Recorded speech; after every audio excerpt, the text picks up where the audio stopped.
Shalom sahabat dan sahabat BBL dan TLW. Pada hari ini tanggal 7 Oktober 2024 kita akan belajar tentang otoritas orang percaya. Sebelumnya kita berdoa ya. Bapa surga, terima kasih untuk pagi ini. Kami mau belajar tentang kebenaran-Mu. Biarlah roh hikmat dan pewahyuan ada pada kami dan kami mengerti akan kebenaran itu. Biarlah tanah hati kami terbuka menjadi tanah yang subur, sehingga setiap firman yang kami boleh terima boleh bertumbuh di dalam hati kami.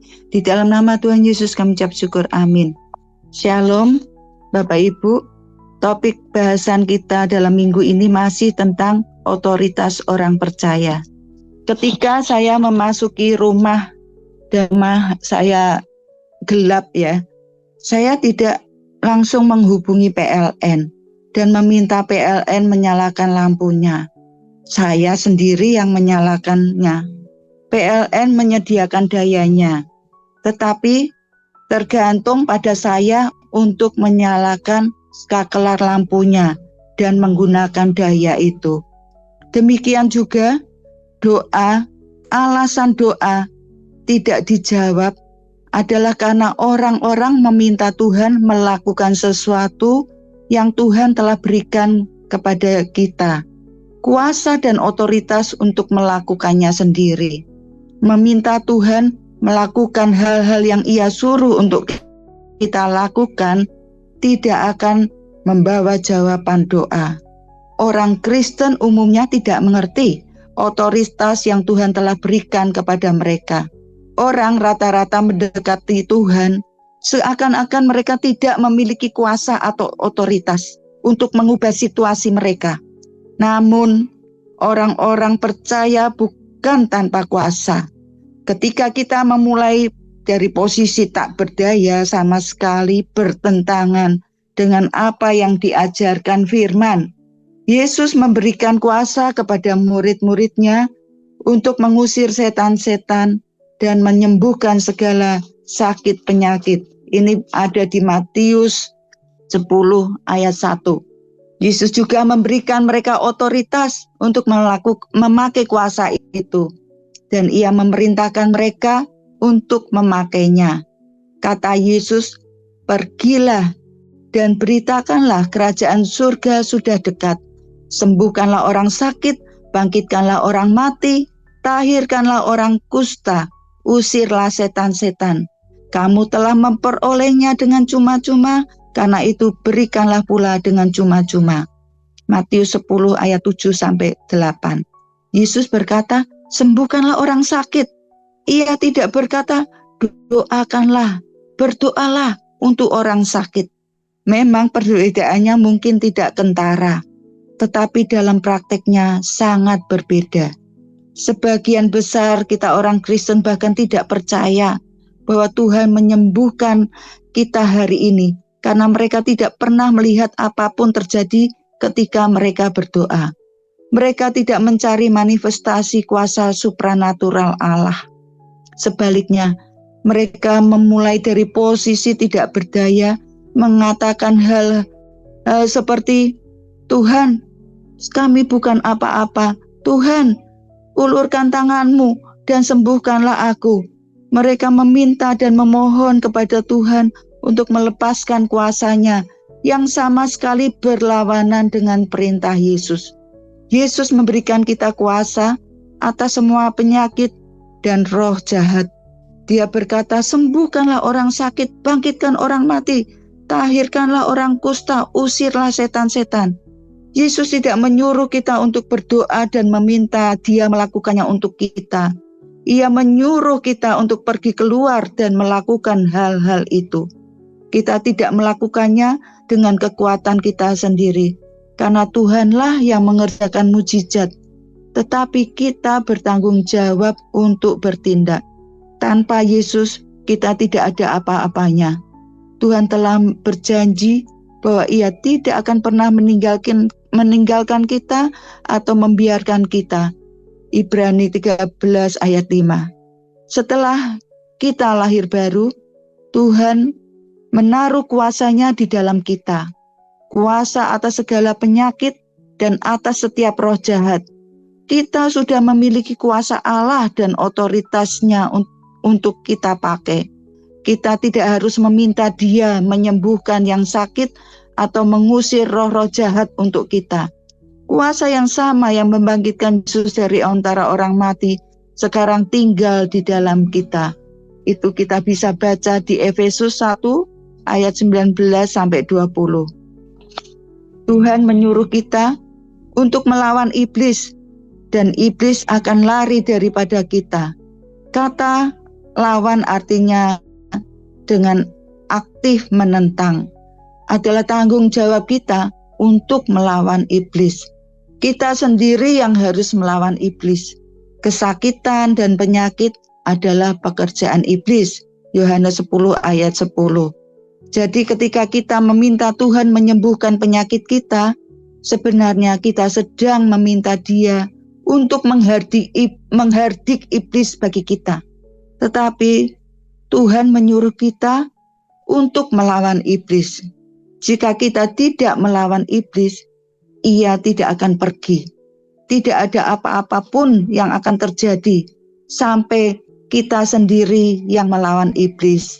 Kita memiliki kuasa Tuhan, tanggung jawab kita untuk menggunakannya.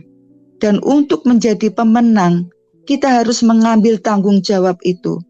Tuhan telah memberikan kita kuasa untuk mengubah situasi kita jika kita mau berhenti menjadi korban dan berdiri dan melawan iblis.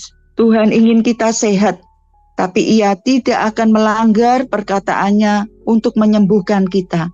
Tuhan menyuruh kita untuk melawan iblis, dan jika kita tidak melakukannya, Ia tidak akan melakukannya untuk kita.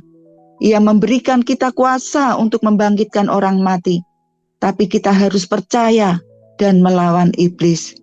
Rasul Petrus dan Yohanes mendemonstrasikan prinsip ini ketika mereka menyembuhkan orang timpang saat berjalan menuju Bait Allah.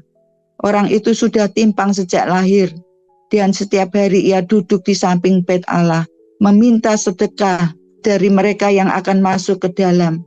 Saat Petrus dan Yohanes mendekati dia saat ia meminta sedekah, Petrus dan Yohanes tidak pernah berdoa untuk orang itu. Mereka tidak meminta Tuhan agar menyembuhkan dia, dan mereka tidak memulai dari posisi tak berdaya dengan mengatakan bahwa mereka bukan apa-apa dan tidak bisa melakukan apapun. Tetapi Petrus berkata, "Apa yang aku punya, ku berikan kepadamu." Ia tidak bersikap arogan, tetapi Yesus memberitahu Petrus bahwa ia memiliki kuasa kesembuhan Allah dan Petrus hanya menggunakannya. Secara keseluruhan, tubuh Kristus tidak sedang memakai otoritas yang Tuhan telah berikan kepada kita semua. Seringkali karena kita tidak tahu apa yang kita miliki. Banyak orang di dalam gereja meminta dan memohon kepada Tuhan agar Tuhan bergerak. Tetapi mereka tidak percaya bahwa Tuhan sudah bergerak. Tuhan sudah memberikan kita kuasa dan otoritas untuk berkata-kata pada masalah kita. Pada waktu Yesus berjalan, dia melihat ada pohon ara, pohon buah yang unik, karena menghasilkan buah pada waktu yang sama ketika mengeluarkan daun. Jadi ketika pohon ara itu penuh dengan daun hijau, buah juga muncul. Alkitab mencatat bahwa suatu hari Yesus melihat dari kejauhan dan dia ingin mendapatkan makanan. Tetapi ketika ia sampai di pohon itu, ia tidak mendapatkan buah di sana. Kelihatannya pohon itu berbuah, tetapi ternyata tidak. Melihat ini, Yesus mengutuk pohon tersebut, dan keesokan harinya, Yesus dan murid-muridnya berjalan melewati pohon tersebut, dan ternyata pohon itu sudah mati, kering, sampai ke akar-akarnya. Pada waktu Yesus berkata kepadanya pohon itu mati, tetapi dibutuhkan 24 jam untuk apa yang telah terjadi bisa terlihat. Ini penting untuk diingat ketika kita berdoa. Efek doa tidak selalu terbukti seketika pada penglihatan kita, pada panca indera kita. Tetapi kuasa selalu keluar ketika kita berdoa di dalam nama Tuhan Yesus. Jika kita menunggu dengan sabar dalam iman, mengharapkan melihat apa yang kita doakan, maka kita akan melihatnya terjadi. Yesus menjawab murid-muridnya, percayalah kepada Allah. Aku berkata kepadamu, sesungguhnya barang siapa berkata kepada gunung ini beranjak dan tercampaklah ke dalam laut, asal tidak bimbang hatinya tetapi percaya bahwa apa yang dikatakannya itu akan terjadi, maka hal itu akan terjadi. Karena itu aku berkata kepadamu, apa saja yang kamu minta dan doakan, percayalah bahwa kamu telah menerimanya, maka hal itu akan diberikan kepadamu.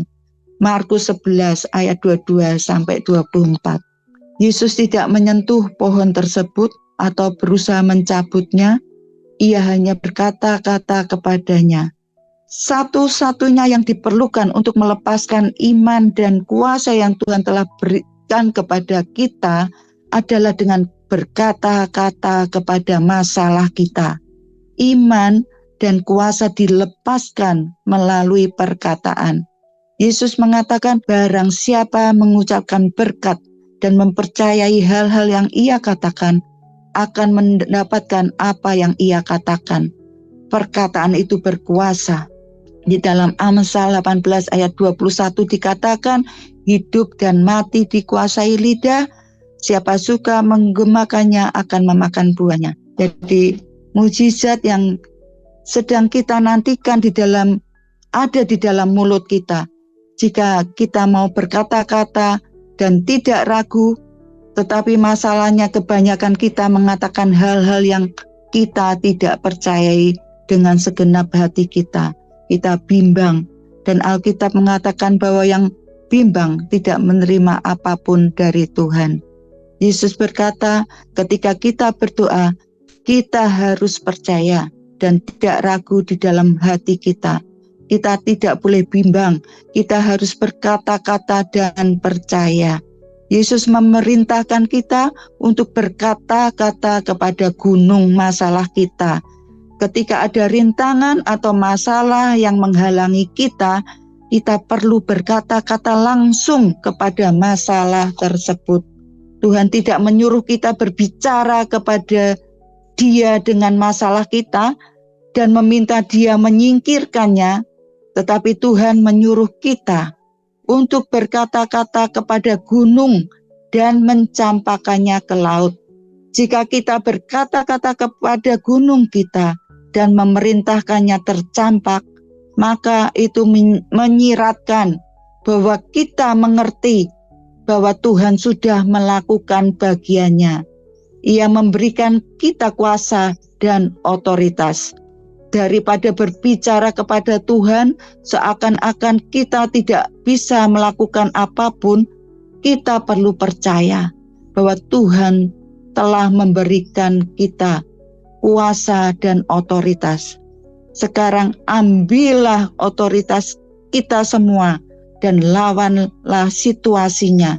Perkatakanlah, perintahkanlah gunung tersebut agar menyingkir. Berbicaralah kepada masalah kita tentang Tuhan dan jangan berbicara kepada Tuhan tentang masalah kita. Tetapi orang yang kita doakan perlu bersepakat. Tuhan selalu ingin menjawab doa-doa kita. Amin. Sampai di sini demikian kita belajar tentang otoritas orang percaya. Sampai jumpa lagi besok. Tuhan Yesus memberkati.